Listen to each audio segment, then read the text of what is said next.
The Rabbi Super Bowl wrap-up show. I know you've watched NBC, you watched ESPN, but I know you've been waiting for this one. The Sidekick TV presents the Jeff and the Rabbi Super Bowl wrap-up show. You can only get that real analysis here. Like all the other guys, they just talk about. This is a lot deeper into the point. And speaking of which, I watched the Super Bowl. You did. I watched the whole week before with the deflated footballs. I watched all the preamble.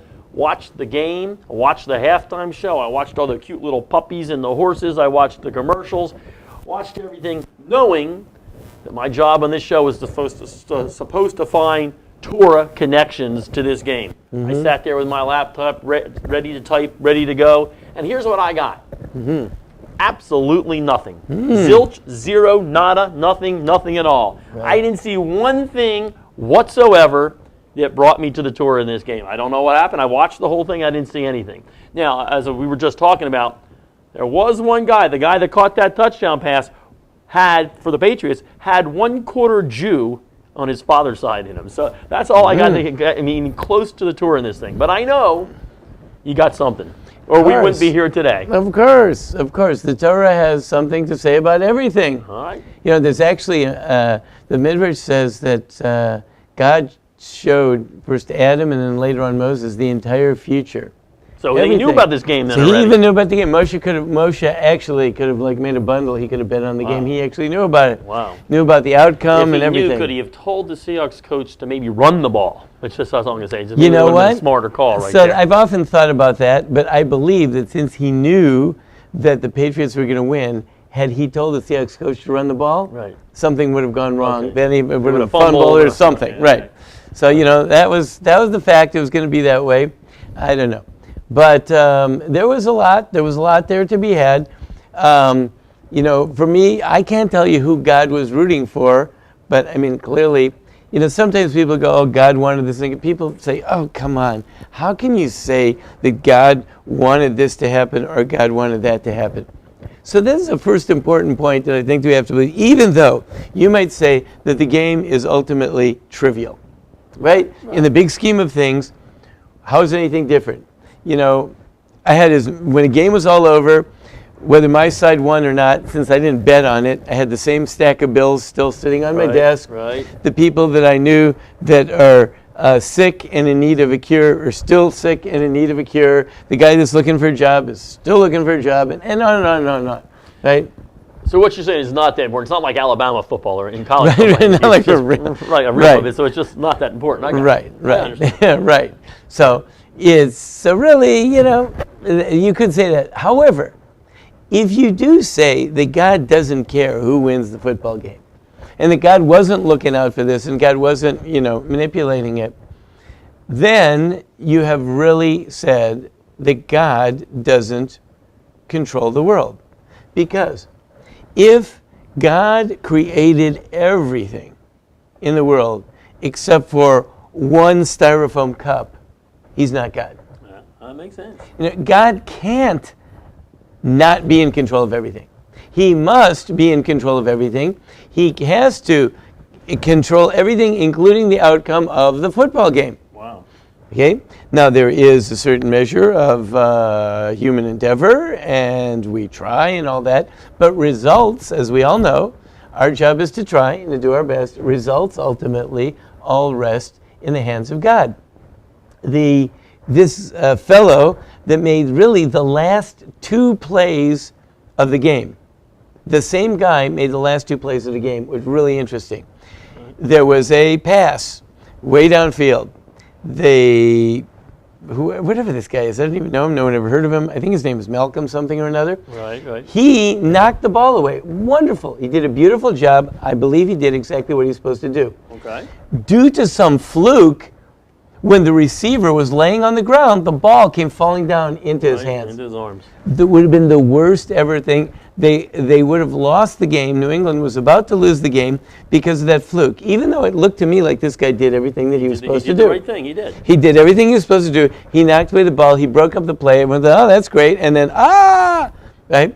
So that guy potentially could have been, the poor guy could have been a dog, the guy in coverage. Oh, without a doubt. Right? But it was a total fluke. And then he turns around on the next play, and he's the biggest hero in the whole world, and everyone knows his name. As a matter of fact, for you, because you can't remember. I can't remember his name, but I had someone I was talking to looked him up. He was already within less than an hour after the game. There was a Wikipedia article on him. Right, so he's big time now. He had his own Wikipedia article with his bio and all his details, and it was everything was in there. And it said that, and in the Super Bowl in 2015, he did. The whole thing was in it. It was great. It was less than an hour. I was just talking to this guy. I said, "Who is this guy? Where is he?" He said, "Let me look him up." And there was already a Wikipedia article. Wow. So now he's the big hero. So the interesting thing about the guy is that, was he really in control? He did what he was supposed to do, and the ball happened in the first play, and the ball happened to end up in the hands of the other guy. Right. You see, you can do what you're supposed to do, and you can try what you're supposed to try. But when that ball just tumbled down, God's in control of the ball. He makes it fall where it's supposed to fall. Why? I have no idea whatsoever in the world. And I'm sure people are snickering and saying, "Oh, come on, do you think God was paying attention to the football game?" and so on and so forth. And the answer is yes, because how could you say he's not? Because that would mean that things happen randomly and God is not paying any attention. You tell me that God controls when the leaf falls off the tree, right. So I assume he's watching that ball. Every blade of grass it grows. God's got an angel, sends the angel, taps it, says grow. Wow. That's what we believe. So, of course, it only has to be that way because otherwise he's not God. Right. He doesn't take off, like, what do you mean? Oh, God wasn't on, then he'd gone to sleep, he went to the restroom. Right. I mean, God was outside, he was calling out, ordering pizza at the time, Good. So, but you're saying that there wasn't free will when that ball was there and it was free will. I mean, what was it, the Seahawks receiver destined to catch that ball, and he, even though the guy got in the way, it looked to me like the defender did everything your defender is supposed to do. Right? This guy, the receiver, tumbled to the ground like receivers tumble to the ground. Okay? The ball just happened. He wasn't trying to get the ball. The ball bumped. The ball landed right in. And then he tumbled around and of course, once it hit him, then he used his skill to try to grab it whatever way he could, and ultimately came up with it. Okay, but you got to say that there is that was a certain destiny. Yeah. Okay, now the same guy turns around and he does this other play and he saves the day and he becomes the biggest hero in the world because he intercepts I think it was the next play. Maybe it wasn't. I know it was certainly soon right thereafter. He intercepts on this other play and he's now the hero of the game. Now, why? Why what happened? So if you looked at it, well, the receiver didn't really run such a proper route, and he had a bad angle on it and all this type of stuff. But, as I just heard on the way over, a famous interview, they asked him about the play. And he said that in practice, they had run the identical play.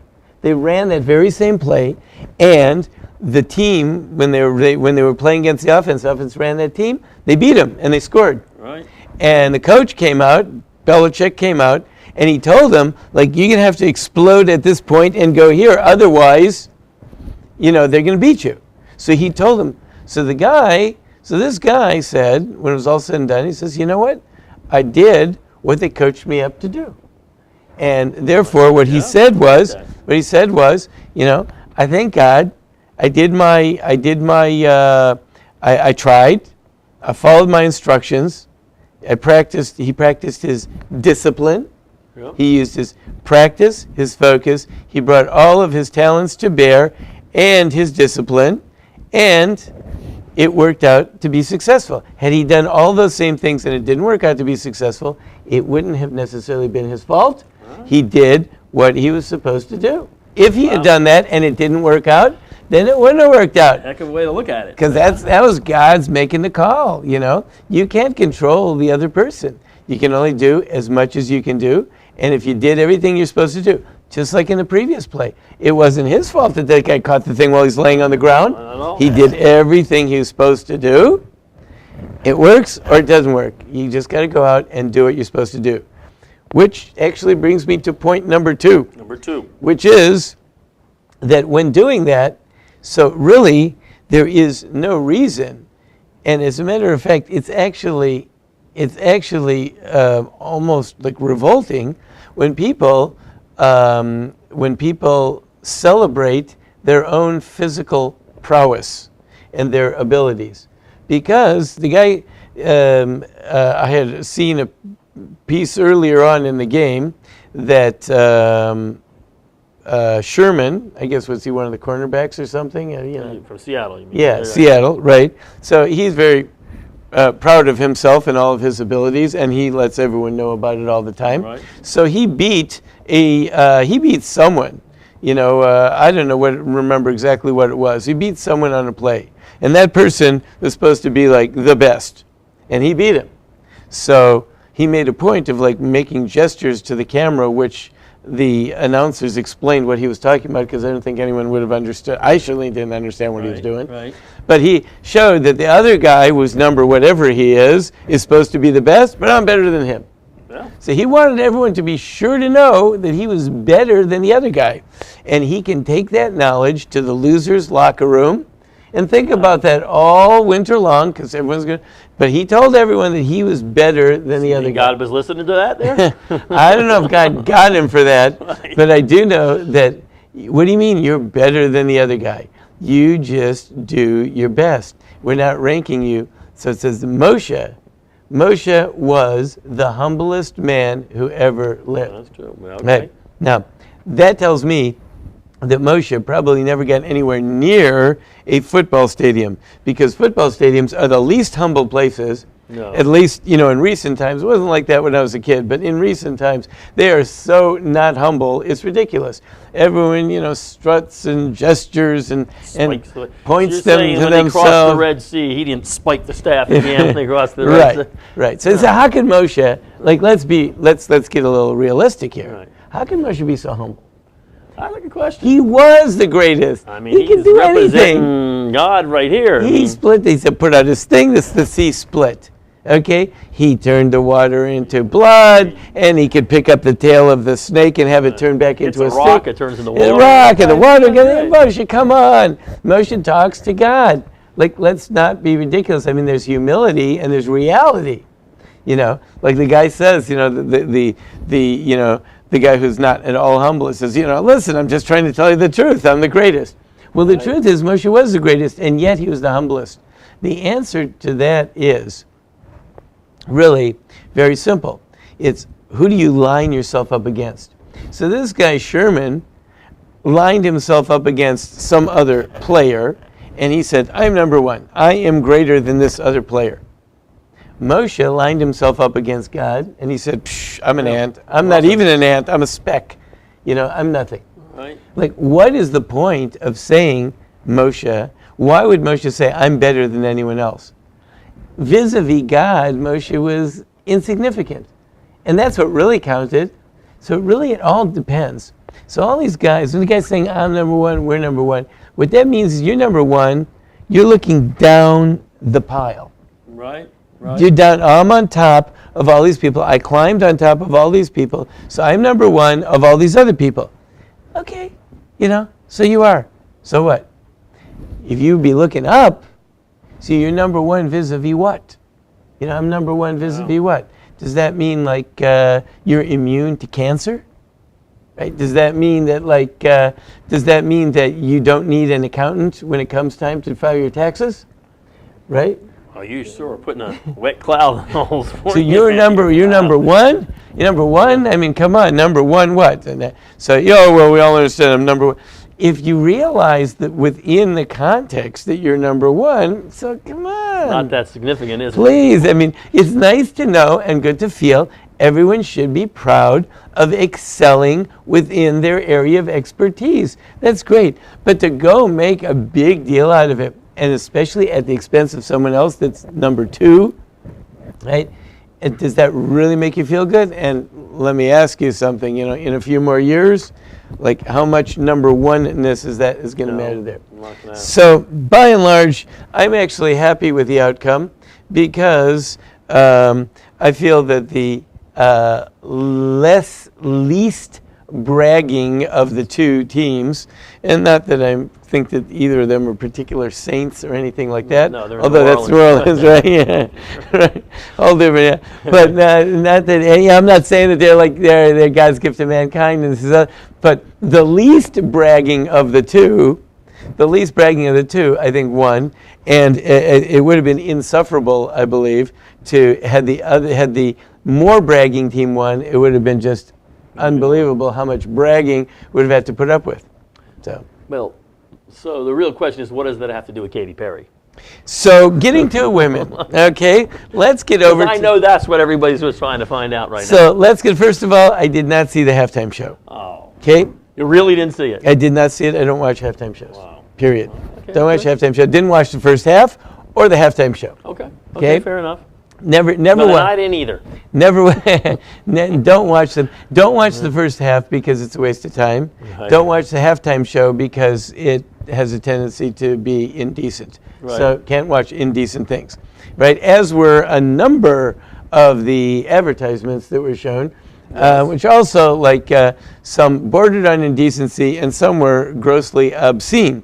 Some actually even bothered me. Not for the probably. Yeah, I mean, well. You know, there was a advertisement for an upcoming movie that stars that Tom Brady is in. Well, I believe. See that. I must have missed that. Oh yeah, it had a teddy bear in there, and is he in Ted? Is he going to be in that movie, Ted? Yeah, there's a teddy bear. I saw Ted 1. Teddy bear is supposed to be having a child with a human, and then they need to get a donor. And it's the guy who writes Family Guy. I don't think you need to watch that. That's not. It was unbelievable. You know, not in that one. You know, the problem is when teddy bears become obscene, it's really gotten low. I did see Ted 1. And that was like bona fide obscenity. So anyway, that was pretty gross. But down from the Rabbi. Yeah, and others. See, the problem is that some other ads, you can see them coming, and you just know that you just turn off, right? But the teddy bear one, that caught me by surprise because I was a little bit. You thought, well, it's a teddy bear, What harm could happen here? It's gonna be. We're gonna be okay with the teddy bear, right? That one kind of tricked me. But I was watching another ad, and this one really, really caught my eye. They were asking girls, show us how a girl runs, and then they ran like a girl. I missed this one. And then it said, then show us how a girl throws the ball, and they all showed like girly throwing balls, and show us how a girl fights, and then they right, all that stuff, right? Then of course they went, no, that's not really the way girls do it. And they said, now let's do it again. And show us a girl runs, so the girl ran, and show us a girl fights, and throwing punches, or with karate and moves and that type of stuff. All very and all that type of stuff. And so I was thinking about that. Isn't that interesting? See, they're trying to show that girls are something too, because girls can also throw balls, fight, and run, which is really interesting. See, now that we've taught girls how to fight like men. Now, I would have to tell you, personally, at the point where I am now in life, which is a grandfather, I cannot recall a time in my life when I actually had to fight to gain something or accomplish something. Maybe I've been lucky, maybe I've been spared. Right. I don't remember ever having to fight. Most of the people I know, when they do fight, it's really not productive. It's really bad, actually, and they really shouldn't fight. Of course, now we're priding ourselves that we have trained our girls to fight like a man. You mean you've never seen your wife and your daughters out there in a fist fight? Yeah, right. I swear, I thought I... Right. Now, right. We're never letting them punch it out. Rumble, that Tamima thing, there was in a rumble there one time? Yeah. No. Let's go even a step further. Now they know how to play ball. Listen, a girl wants to play ball, let her play ball. Teach her to play ball. That is a benefit. How about all those kids now that are at recess, and they're not getting picked for the games? Boys, what do we say about that? Well, a person shouldn't be judged just for the way they play ball. And we restructure games to make sure everyone's included, and we tell them it's not your physical prowess that makes you a person, it's you that makes you a person if you're a boy. Of course, if you're a girl, what makes you a person is that you can throw a ball. So we want to feminize boys, and we're masculine, making the girls more Right. masculine. I'm fine if boys. If you want to teach the boy that he's a good guy and he's got good qualities, even if he can't throw a ball, and there are some boys who can't throw a ball, and they're just not physically gifted and athletically gifted. As long as they're sentimental and can cry, right. fine. So I got it. That's cool. You want to go there. But now you're telling me that the girl is something. That's a real. She can throw a ball like a boy. Like the definition of throwing a ball like a girl is not to throw it. Now, I would still venture to say that probably when you add them all up, and no matter how much they train people, probably there's going to be more girls that throw a ball like a girl and more boys that throw a ball like a boy, although there'll be plenty of crossover. But just the mixed messages. What about trying to teach people to bring out the qualities, their innate qualities, when you still... Bottom line is, when you're going to put a baby down in front of a boy and a girl, for some reason, that girls want to pick up that baby more than guys do. Guys just, the babies are cute. They play with babies. They're nice. I've changed the diapers. I've done it all. Carried the baby around in the middle of the night when they're crying. I've done it all, right? But when I pick up the baby, it's nice, but I don't feel the same goo-goo gaga like I see women like, there's something that oozes from inside of them. Why can't we recognize who's who? And why do we have to make a point of switching gender roles? And that defines someone as being good. That's Rabbi sad. is so 2008. Yes, and you name it. So that's what got me. That's what caught my eye vis-a-vis the advertisement. Who was that a commercial for? As a matter of fact, it was a commercial. It just said "Always," and I believe that is a sanitary napkin brand. Well, that probably I think so. Although it didn't. It just said "Always," and I think that's. I'm assuming that's what it was. Didn't say anything more about their product or anything like that. I would. It was just sort of like just that. Right. I did catch one other caught my eye. This is a trend, and I'll bring this to your attention. They sang "This land is your land, this land is my land" on a commercial. I missed that one too. Okay. Well, those are the only three I saw. Hey. This land is your land, this land is my land, and that's like this sort of tribute to the United States of America, and from the Gulf Stream waters to the all that stuff, right? So, so the first part of it started showing scenes in America. Right. But most of the rest of the song went global. Okay. And showed like this land, your land, to globalize the message. More of a it's the global earth, community. and it's the earth, and it was one of these messages like save the earth type of message, and not like a United States is a great country or this is a great piece of land that we have here, but it's a universal thing, and it was more of a save the planet type of message, which is very interesting. Again, no exceptionalism and really no particular pride in your particular country, but just universalize the message. Not that I really have a comment on that, just other than to say that watch out, because that idea, this universalizing, that's coming hard. And all the people, all the people in the last 2/3 of the advertisement look decidedly un-American, and by the way, very little European also.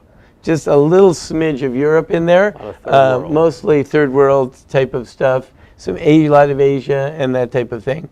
But, when it showed people in there, this one little shot of a European. So very, a certain ethnocentricity of the ad, something to watch out for, messages that are being sent. We'll leave everyone to ponder those. And listen, that's my Super Bowl wrap-up. Those are the things you need to know. I'm disappointed in my observations because I saw a puppy and a horse. That's what I saw the whole time. A little cute puppy and a horse. Right. I missed the whole, because think I'd be the guy who'd see this globalization stuff, and I didn't see it. Yeah, puppies. Did they do a lot of puppies this year? I didn't see any puppies. Well, the one I saw, the puppy is lost, and then the wolf is going to attack him, and the Budweiser horses take him home, and he's all safe. Oh, and he's all safe and cuddly. Thank you. Listen, you can't argue with puppies. You got to remember, I am also, I'm one of the most sentimental men. I can cry like I'm not one of, I can be like a woman. So I teared up a little bit during the I heard there were many, many more advertisements and a lot of like dad type of stuff, which I didn't see. Things. I didn't see any of those. I only first half. First half. So I only commented on the ones that I saw. So. Yeah, no, but good. There's a couple I didn't like. I wouldn't even bring them up, but I didn't like them at all. But no, that's good. So you're, again, I'm impressed because I saw nothing. I didn't see any Torah, any kind of Torah talk. I didn't see anything that can associate with the Torah in the Super Bowl. And you enlightened me here. Social statements, religious statements, statements of belief, lots of things going on, because the truth is the Super Bowl is a good snapshot of where the American or Western culture is right now at that moment. And it always deserves being observed if you want to know where we're at. And especially if you don't follow it too closely the rest of the year, so these things like jump out at you. If you get sort of involved in it, you don't really notice it so much. But when you check in very periodically, as I do, you notice it more because you're not so acculturated to it. No, I was impressed. I mean, the only thing I'm thinking is after the victory, I'm assuming by next year, not only will the Redskins' name be gone, I'm thinking the Patriots' names will be gone too, because that's almost too much. Too patriotic. That's a little bit too patriotic and warlike for that. So that was my only observation I thought I can make. At the end of the same, since they now have won 4, which is almost unfair anyway. Right. They won that many Super Bowls. Next year they're going to be it's not going to be the New England Patriots anymore. I can just tell you that right now. Right. It's the New England. I'm not really sure what side I'm on. Right. Although I have heard, and maybe the truth is, they say this about both of them. I'm a little bit more familiar with Kraft, Mr. Kraft, right. In his philanthropy. Although they say that Paul Allen, who owns the Seahawks, is also a pretty big philanthropist. Both of them very wealthy people, and both big philanthropists. So that's good. It's good to know and good to hear, and good folks. I do know. I'm familiar with some of the charities and causes that the Krafts support, and good people. It's good that good people like that do things like that. All right, good. Well, so God picked the Patriots by 4. And he got it right. And you know what? God always covers the spread. He covers the spread perfectly. All right, well, I guess that then is the Super Bowl wrap-up. We'll be back with next week with a pretty intense, I assume, what do we got, a Valentine's Day wrap-up? No, we're probably going to skip that. We'll be back next week with another great topic. Right.